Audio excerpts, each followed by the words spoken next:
Hi! நான் இந்த கதை முழுவதையும் அப்படி வரிகளுக்கு மாறாக அப்படி அந்த மாரிலாம் எதுவும் சொல்லப் போறதில்ல. இப்படி ஒரு கதை இருக்கு. இந்த கதைய இப்போ ஒரு மிகப்பெரிய டைரக்டர் எடுக்கப் போறார். அத இவர் எடுத்திருந்தா எப்படிலாம் இருக்கும்? இப்படிலாம் இருக்க வாய்ப்புகள் இருக்கு. அப்படின்றத பத்தி தான் சொல்லப் போறேன். ஸோ நீங்க தம்ப்நெயில்லயே பார்த்து புரிஞ்சிருப்பீங்க. நம்ம என்ன படத்த பத்தி பேசப் போறோம்னு. அந்த படத்துல உள்ள ஒரு ஷார்ட்டான விஷயம். இப்போ நம்ம வெளியில பேசிக்கிட்டு இருக்கிறது மொத்தத்தையும் பேசப் போறோம். எஸ், ஒடிசிய பத்தி தான் நம்ம பேசப் போறோம். ஒடிசில பாத்தீங்க அப்படின்னா நிறைய பேர் கதை விளக்கம் போட்டிருக்காங்க. ஓகேவா? இப்ப நம்மளே போயிட்டு புத்தகத்த படிச்சா என்ன ஃபீல் இருக்கும் அப்டின்ற ஒண்ணு இருக்கு. அத அப்படியே ஒரு மொழி மாற்றம் செஞ்சு, அத நம்ம படிக்கும்போது இப்ப நான் படிக்கும்போது ஒரு ஃபீல் பண்ணுவேன். நீங்க படிக்கும்போது ஒரு ஃபீல் பண்ணுவீங்க. இந்த மாரிலாம் இத தாண்டி, இதோட கதை விளக்கம் இவ்வளவுதாங்க. ரொம்ப ரொம்ப எவ்வளவு சுருக்க முடியுமோ அவ்வளவு சுருக்கி அத உங்கள்ட்ட சொல்லிற போறேன். அதுல இப்ப என்ன படத்துல காமிச்சிருக்காங்க, ஐ திங்க் நான் ட்ரெய்லர்ல சொல்றேன். படம் இன்னும் வரல. அப்போ ட்ரெய்லர தாண்டி அத எப்படி எடுக்க வாய்ப்புகள் இருக்கு தமிழ் டைரக்டர்ஸ் அப்படின்றத பத்தி நான் அந்த விஷயத்த சொல்லப் போறேன். இப்ப சில விஷயத்துல நம்ம இம்ப்ரெஸ் ஆயிருப்போம். இது இப்படிதான் மாறும், இப்படிலாம் மாறும் அப்படின்னு ஒரு கற்பனையில இருப்போம். அது ட்ரெய்லர்ல இல்ல அப்படிங்கும்போது நமக்கு ஒரு ஃபீல் இருக்கும். ஏன் அப்படின்னா, இப்போ ஒடிசிய பொறுத்த மட்டும் பாத்தீங்கன்னா, ஒரு ஷார்ட்டா சொல்லிடுறேன். இப்போ மனைவி பேரு, அதுக்கப்புறம் இந்த ஒடிசில வரக்கூடிய வீரன், நாயகன், அவன் 10 வருஷம் கழிச்சு அந்த நாட்டுக்கு திரும்புறது தான் கதை. ஓகேவா? இப்ப பெனிலோப் அப்படின்றது மனைவி. அப்புறம் டெலிமாக்கஸ் அப்படின்றது இந்த வீரனுடைய பையன். ஓகேவா? இது போக பாத்தீங்கன்னா, முக்கியமான கதாபாத்திரங்கள் நிறைய வரும். என்னென்ன கதாபாத்திரங்கள் வரும் அப்படின்னு பாத்தீங்கன்னா, இப்போ பொதுவாவே கிறிஸ்டோபர் நோலன் அவங்களோட படத்துல தேவையில்லாத ஒரு ஷாட் வைக்க மாட்டாங்க. அதுக்கும் கதைக்கும் ஒரு தொடர்பு அந்த மாதிரிலாம் இருக்கும். நீங்க இப்ப போய் ட்ரெய்லர் 2 பாத்தீங்கன்னாலும், அதுல ஒரு குட்டி நாய் காட்டுவாங்க. அதே நாய் கொஞ்சம் பெருசா இருக்கிற மாதிரி ஒரு நைட் விஷுவல்ல இருக்கும். அவ்வளவு பெரிய ட்ரெய்லர்ல அப்படி ஒரு ஷாட் வைக்கணுமா அப்படின்ற ஒரு கேள்வி வரும் இல்லையா? அந்த கேள்விக்கான பதிலையும் நான் இப்ப சொல்லிட்டு அப்படியே கதைக்குள்ள அப்படியே கொஞ்சமா போயிடலாம். நான் ஷார்ட்டா சொல்லிட்டேன், அதுதான் ஒன் லைன். இதுக்குள்ள என்னென்னலாம் இருக்கு அப்படின்றதுக்காக. அப்போ பாத்தீங்கன்னா, அந்த கேரக்டர் ஹீரோ இருக்கார் இல்லையா? அவர் பின்னாட்கள்ல வரும்போது அந்த ஆர்கோஸ் அப்படின்ற அந்த டாக் இவருக்கு அப்படியே வாலாட்டிட்டு அவரை கண்டுபிடிக்கும். அவர் ஒரு பிச்சைக்காரர் தோற்றத்துல வருவாரு. அப்போது அந்த நாய் செத்து போகும் இவரை பார்த்ததுக்கு அப்புறம். ஸோ இந்த மாதிரி நெருக்கங்கள் இருக்கு இல்லையா? இது ட்ரெய்லர் பார்க்கும்போது ஒரு இருட்டு நேரத்துல அந்த மாதிரி தான் அந்த இதை காமிச்சிருப்பாங்க. அது அந்த சீன் தானே அப்படின்னு எனக்கு பர்டிகுலரா தெரியல. நான் சொல்றது ட்ரெய்லர்ல சொல்றேன். அது அந்த சீனுக்காக தான் வைக்கப்பட்டிருக்கும். ஏன்னா அந்த கதை தானே எடுக்கிறாங்க அப்படிங்கும்போது, இப்ப தமிழ் படத்துல அந்த சீனை வச்சிருந்தாங்க அப்படின்னா அதோட தாக்கம் ஒரு பூனைக்குட்டி படுத்து கிடக்கு. அது தமிழ் படத்துல வச்சிருந்தாங்க அப்படின்னா அது ரொம்பவே அழகா இருக்கும். எந்த மாதிரி அழகா இருக்கும் அப்படின்னு கேட்டீங்கன்னா, நான் ட்ரெய்லர்ல பார்க்கும்போது கதை எனக்கு ஃபுல்லா தெரியுன்றதுனால, இப்போ இதெல்லாம் இப்படி இப்படிலாம் காட்டியிருக்காங்க. தமிழ் படத்துல இதை பண்ணியிருந்தாங்கன்னா வேற மாதிரி பண்ணியிருப்பாங்களே அப்படின்ட்டு எனக்கு ஒரு ஃபீல் வந்தது. ஏன் அப்படின்னா, அட்லி அவர்கள் இந்த படத்தை பண்ணியிருந்தா கூட, சங்கர் அவர்கள் இந்த படத்தை பண்ணியிருந்தா கூட, இன்னும் குறிப்பிட்ட ஒரு சிலர் பண்ணியிருந்தாலும் கூட, மிஸ்கின் எடுத்துக்கோங்க. இவங்கலாம் ஒவ்வொரு ஸ்டைல்ல ஒண்ணு கொடுத்திருப்பாங்க. அது இப்ப ட்ரெய்லரை விட நமக்கு தமிழ் டைரக்டர்ஸ் அந்த கதையை கொடுத்திருந்தாங்கன்னா பயங்கர ஃபீலா இருந்திருக்கும். நம்ம அதுக்குள்ள கனெக்ட் ஆயிருப்போம். ஏன்னா அந்த ஒரு முழு ஃபேண்டசிக்கு உரித்தான கதை தான் இந்த கதை. இப்போ நம்ம கதைக்குள்ள அப்படியே லைட்டா போகலாம். என்னன்னா, இப்ப நான் கதையை ஷார்ட் அண்ட் ஸ்வீட்டா சொல்லிட்டு, இப்போ தமிழ் டைரக்டர்லாம் பண்ணிதான் இந்த சீன்லாம் செம்மையா பண்ணியிருப்பாங்க அப்படின்றதுக்கு ஏற்கனவே தமிழ் படத்துல வந்திருக்கும் இல்லையா? அதையும் இந்த ஒடிஷனையும் இந்த கம்பாரிசனா நான் கொடுக்க போறேன். அப்படி இருக்கும்போது உங்களுக்கு ஆமால்ல அதை எடுத்திருந்தா இப்படிதான் எடுத்திருப்பாங்க அப்படின்ற ஃபீல் உங்களுக்கே வந்திருக்கும். இப்போ என்னென்ன கதையெல்லாம் ரொம்ப அழகா கொடுக்கலாம் அப்படின்னு பார்க்கும்போது, இப்ப நான் ஆர்கா சொன்னேன்ல அந்த மாதிரி இந்த இவர் இருக்கார் இல்லையா?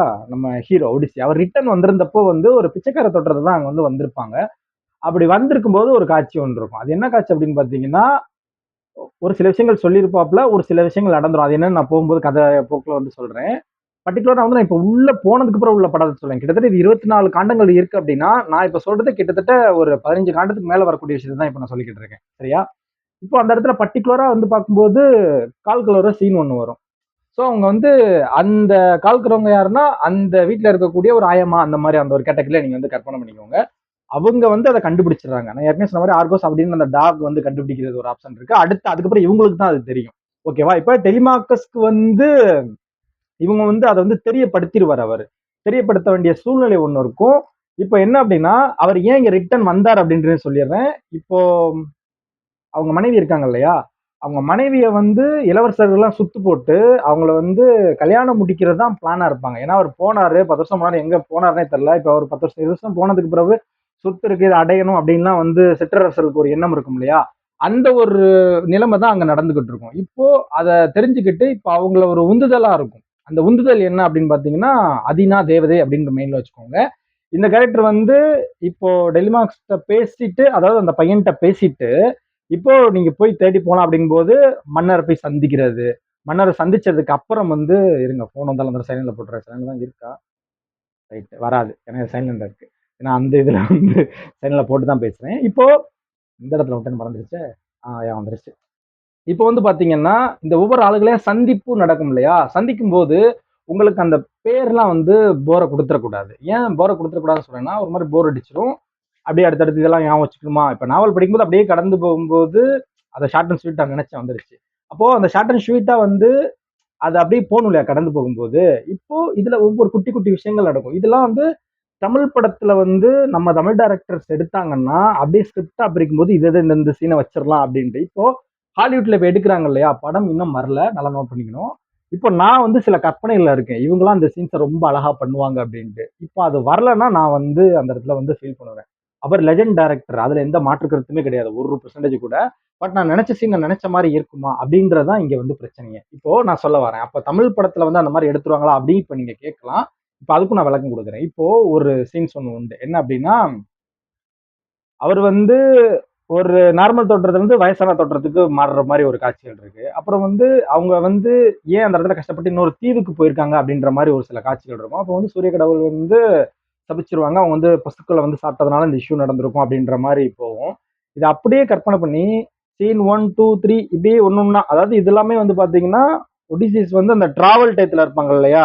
இந்த அரண்மனைக்கு வர்றதுக்கு முன்னாடி உள்ள காட்சிகள இப்ப நான் சொல்லிக்கிட்டு இருக்கேன். இப்படியே போய்க்கிட்டு இருக்கும்போது, அதுக்கப்புறம் வந்து ஒரு நைனிகா மாரி ஒரு பேர் ஒரு ஒரு கேரக்டர் ஒண்ணு வரும். ஸோ அது நௌசிகான்னு கேட்டீங்க. அப்போ அவங்க கூட வந்து இவங்க இருக்கிற மாரி கொஞ்ச நாள் ஸ்டே இருக்கிற மாரி யாருன்னா, அந்த ஒடிசிஸ் இருக்கிற மாரி ஒரு தீவுல வந்து இருக்கிற மாரி.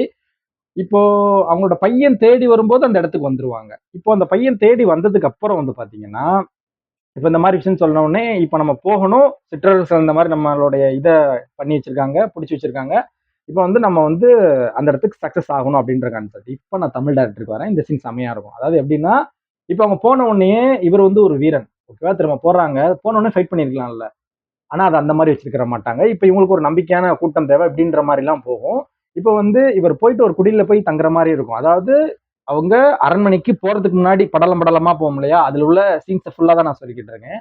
அப்ப அங்க போயி அந்த குடில்ல தங்கியிருப்பாங்க இல்லையா? அந்த இடத்துல வந்து ஒரு விஷயம் நடக்கும். அது என்ன அப்டின்னா, இவன் தான் இந்த மாரி மன்னன் அப்டின்னு தெரியாமயே, அவங்க வந்து இவங்கள எப்படி உபசரிக்கிறாங்க அப்டின்ற மாரி போம்போது, அந்த கேரக்டர அப்டி எடுத்துருவாங்க. அவரு வித்தியாசமான ஒரு பேரா இருக்கும். ஸோ அந்த கிரேக்க இதிகாசம்ன்றனால அப்டி ஒவ்வொருத்தருக்கும் ஒரு பேர் இருக்குன்னா, அந்த மாரி ஒரு வித்தியாசமான பேரா இருக்கும். இப்போ அவங்கலாம் இவங்களுக்கு எப்படிலாம் பண்ணிக்கிறேன். ஏன்னா இவங்களுடைய துணை கொண்டு தான் அங்க ஃபைட் பண்ற மாரி இருக்கும். இப்போ இவங்க வந்து சொல்லிட்டாங்க. என்ன யார் சொல்ட்டாங்கன்னா, மகன் வந்து அப்பாட்ட வந்து சொல்லியாச்சு. சொன்ன விஷயம் என்ன அப்டின்னா, இந்த மாரி இருக்கு அப்டின்னோனே, இப்ப அங்க போன உடனே என்ன நடக்கும் அப்டின்னு இருக்கும் இல்லையா?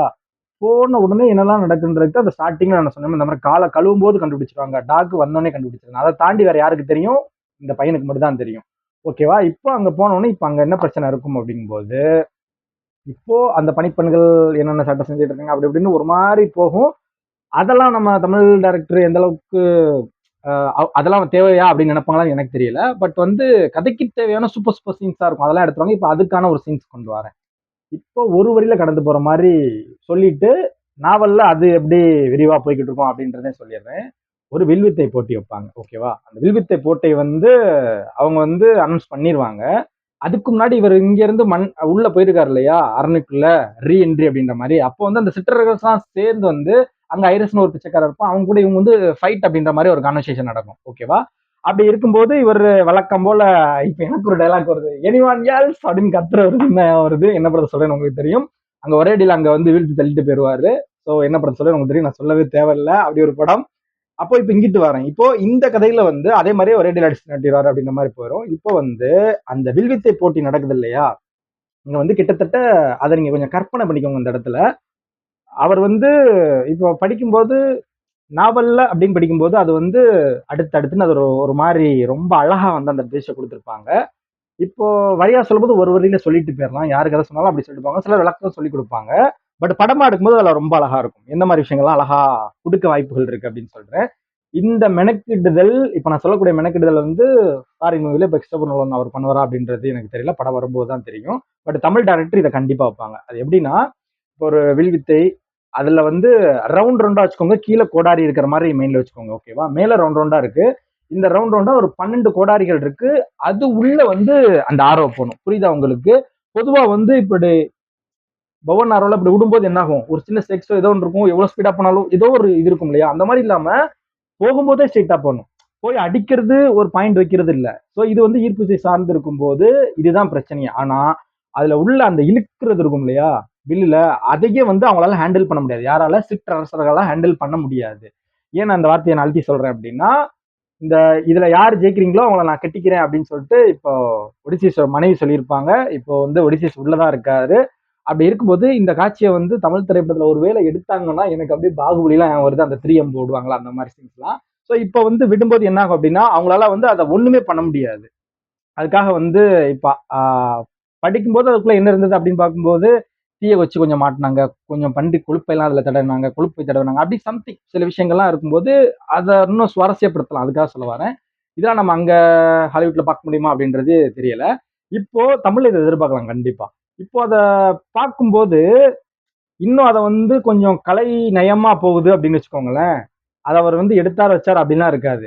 அது வந்து இவருடைய ஒரு விஷயம், இவரால மட்டும் தான் ஹேண்டில் பண்ண முடியும் அப்படின்னு இருக்கும். இதுல ட்விஸ்ட் என்ன தெரியுமா? இது வரைக்கும் சிலர் அந்த படத்தை பத்தி பேசியிருப்பாங்களா, அவங்களே இதை சொல்லியிருக்காங்களா எனக்கு தெரியல. மேபி ஒடிசியை பத்தி நிறைய பேர் பேசி போட்டிருக்கும் போது 1 hour 2 hours கூட இருக்கட்டும். நான் சொல்ற இந்த பாயிண்ட் பர்டிகுலரா இருக்கான்னு பாருங்க. அந்த வில்ல இவருக்கு இவரோட நண்பர் கொடுத்திருப்பாரு. அதெல்லாம் அவங்க சொல்லியிருக்காங்களான்னு பாருங்க. ஏன்னா நானே நினைச்சாலும் பேரு டீட்டெயிலோட ஃபுல்லா சொல்ல போறது கிடையாது. அதே நேரத்துல வேற யாரோ சொல்லணும்னாலும் அதை சொல்லியிருப்பாங்களா அப்படின்ற விஷயம் இருக்குது. அதுல மிஸ் ஆயிருக்கும். படமா எடுக்கும்போது அவங்க நிறைய விஷயங்கள் மிஸ் பண்ண போறாங்க. தமிழ்ல எடுக்கும்போது இதோட பெஸ்ட் சீன்ஸை ஃபுல்லா எடுப்பாங்க அப்படின்ற நம்பிக்கையின் பேர்ல இந்த விஷயத்த சொல்றேன். அப்போ இப்போ வந்து அதை எடுக்கும்போது இவர் ஹேண்டில் பண்ணும்போது இப்போ நம்ம ஹேண்டில் பண்ற ஒரு துப்பாக்கி தொடும்போது நமக்கு ஒரு ஃபீல் வரும் இல்லையா? அந்த மாதிரி வந்து ஒரு வயலின் ஒரு சுத்த ஒரு பாட்டுக்காரன் வந்து தொடும்போது அவன் எப்படி அந்த யாழை தூக்கி தன்னோட பழக்கப்பட்ட பொருளா பயன்படுத்துவான் அப்படின்ற மாதிரி இருக்கும் இல்லையா? அந்த மாதிரி இவர் இதை ஹேண்டில் பண்ணாரு. அப்புறம் ஏன் பண்ணாரு இந்த 12 வெளியில போட்டு அவர் வின் பண்ணிட்டாரு அப்படின்ட்டு. இப்போ விஷயம் என்னன்னா, இப்ப நான் ஷார்ட்டா முடிச்சிட்டேன்னா, ஆனா இங்கேயே ஒரு ட்விஸ்ட் இருக்கு. என்னன்னா, இந்த போட்டிக்கே அவரை வந்து அலோவ் பண்ண மாட்டாங்க. அப்ப டெலிமாக்கஸ் தான் வந்து அதை தீர்மானிக்கிற பொறுப்பு நான் தான் அப்படின்ட்டு. டெலிமாக்கஸ் சொல்லிட்டேன் ஆல்ரெடி இவங்களோட பையன். அப்போ இவ்வளவு விஷயம் இருக்கும்போது, இந்த ஒடிசி வந்து உண்மையிலேயே ஒரு சூப்பரான நாவல். நீங்க வந்து தாராளமா அதை வந்து என்ஜாய் பண்ணலாம். அந்த மாதிரி இருக்குது. அப்போ இந்த விஷயத்தெல்லாம் வந்து தமிழ் டைரக்டர் சூப்பரா வந்து டெலிவரி கொடுத்துருவாங்க. இப்போ இப்ப நான் சொன்ன சீன்ஸ் இருக்கு இல்லையா? இப்போ இந்த விஷயம்லாம் முடிஞ்சிருச்சு. இப்போ அவங்க மனைவி வந்து அக்செப்ட் பண்ணணும் இல்லையா? இதுக்கு தான் ஒரு செம விஷயம் இருக்கும். இப்போ வந்து டெலிவரி பண்ணுவாங்க. இந்த மாதிரி இவர் யாரு தெரியுமா? இந்த மாதிரி இவர் இவர் அப்படின்னு சொன்ன உடனே அன்னொரு விஷயம் வச்சிருப்பாங்க. இதையும் தமிழ்ல பேசியிருக்கவங்க பேசியிருக்காங்களான்ற டீட்டெயில் தெரியல. ஏன்னா நான் ஃபுல்லா போய் அங்க எல்லாம் பார்த்தா தானே தெரியும். நான் இங்க வேற ஒரு ட்ராக்ல போய்கிட்டு இருக்கேன். அதை பார்த்தா தான் இவங்க சொல்லியிருக்காங்களா சொல்லலையான்றது தெரியும். அது என்ன சொல்லியிருப்பாங்கன்னா, அவங்களுடைய அந்த அறையில வந்து அந்த ரகசியம் ஒண்ணு இருக்கும். பெட் ரகசியம் ஒண்ணு இருக்கும். அது ரிலேட்டடா வந்து அது வந்து இந்த மாதிரி ஒரு உயிர்ப்புள்ள ஒரு ஆலிவ் மரத்துக்கு மேலதான் இந்த பெட் இருக்கு அப்படின்றது வந்து கணவன் மனைவி மட்டுமே தெரிஞ்ச விஷயம். ஸோ அதை ஷேர் பண்ணோன்னே இவங்க வந்து ஃபுல்லா அக்செப்ட் பண்ணிக்கிறது. அதுக்கப்புறம் இவங்க வந்து மாத்திக்கிறது அப்படின்ற மாதிரி போகும். ஓவராலா வந்து இந்த ஒடிசியில வந்து இப்ப நம்ம ரொம்ப ரொம்ப ஷார்ட்டா தான் சொல்லியிருக்கிறோம். எப்படி சொல்றது? ரொம்ப ஷார்ட்டா தான் சொல்லியிருக்கோம். அப்ப இதுக்குள்ள இவ்வளவு விஷயங்கள் இருக்கும்போது சிலருடைய வீடியோக்குள்ள சில விஷயங்கள் பார்க்கும்போது அதை இந்த இடத்துல சொல்லலாமா வேணாமானே தெரியல. பட் வந்து சொல்லியிருக்காங்க. அது என்னன்னா, இந்த வழக்கமா சொல்லுவாங்க, அவர் இந்த ஆடையை அணிந்திருந்தார். அது வெங்காயத்தோல் நிறத்தில் இருந்தது. அந்த மாரி ஓகே. அத நான் கிண்டலுக்கு அந்த மாரி சொல்ல வரல. திரைப்படம்னு வரும்போது சில விஷயங்கள் இருக்கும் இல்லையா? சில விஷயத்த கட் பண்ணி சில விஷயங்கள் போகும்போது அவங்க எடுத்திருப்பாங்க. இப்ப நாங்க பார்க்கும்போது ஒரு எப்படி சொல்றதுன்னா, ஒண்ணு காட்டியிருந்தாங்க. இது நான் குறையா சொல்றேன் அப்படின்லாம் நீங்க நினைக்க வேணாம். இப்ப நான் சொல்றதுல வந்து ஒரே ஒரு விஷயம் தான். அத படிச்சு முடிச்சோனே நமக்கு ஒரு ஃபீல் வரும்போது என்ன தோணும் அப்டின்னா, இது நம்ம தமிழ் டைரக்டர் இந்த படம் கிடைச்சா என்ன ஆகும் அப்டின்னு. ஏன்னா அதோட சீன்ஸ் ஃபுல்லாவே சூப்பரா இப்ப வந்து உருமாற்றம் அப்டின்ற ஒரு சீன்ஸ் இருக்குன்னு வச்சுக்கோங்களேன். இப்டி இருந்து இப்டி வந்து மாறுவாங்க அப்டிங்கும்போது, அத நம்ம தமிழ்ல குடுக்கும்போது அழகா குடுப்பாங்க. ஹாலிவுட்ல குடுத்தா அத கிராபிக்ஸ் வைஸாவும் ரொம்ப சூப்பரா குடுப்பாங்க. பட் இந்த நான் சொன்ன அதெல்லாம் வந்து நமக்கு அந்த படத்துல கிடைக்குமா அப்டின்றது வந்து கரெக்ட்டா தெரியல. ஓவராலாவே இந்த ஒடிசி வந்து சூப்பர்வான காவியம். கண்டிப்பா வந்து படம் வரும்போது நம்ம செலிப்ரேட் பண்ணலாம். அதை தாண்டி இந்த படத்தை உண்மையிலேயே வந்து தமிழ் டைரக்டர்ஸ் யாராவது எடுத்திருந்தாங்கன்னா இது எந்த அளவுக்கு சூப்பரா இருக்கும் அப்படின்னு நீங்க நினைக்கிறீங்களோ அதை பத்தி சொல்லுங்க. இந்த வீடியோட முடி இப்போ ஒன்றும் பேசியிருக்கோம் ஒரு ஓகே 10 நிமிஷம் பேசியிருக்கோம். இதை கட் பண்ணிட்டு இன்னொரு வீடியோ சூப்பர் வீடியோ ஒன்று வருது, பைக் வீடியோ வருது. அதை பேச நான் ரொம்ப ஆர்வமா இருக்கேன். என்ன ரொம்ப இம்ப்ரெஸ் பண்ணிடுச்சு அந்த வீடியோ. அது ஒரு 3 வருஷத்துக்கு முன்னாடி உள்ளது. பட் நான் அதை இப்போ பேச போறேன். இந்த வீடியோ அப்படியே கட் பண்ணிட்டு அப்படி நான் கன்டினியூ பண்ண போறேன் அதை.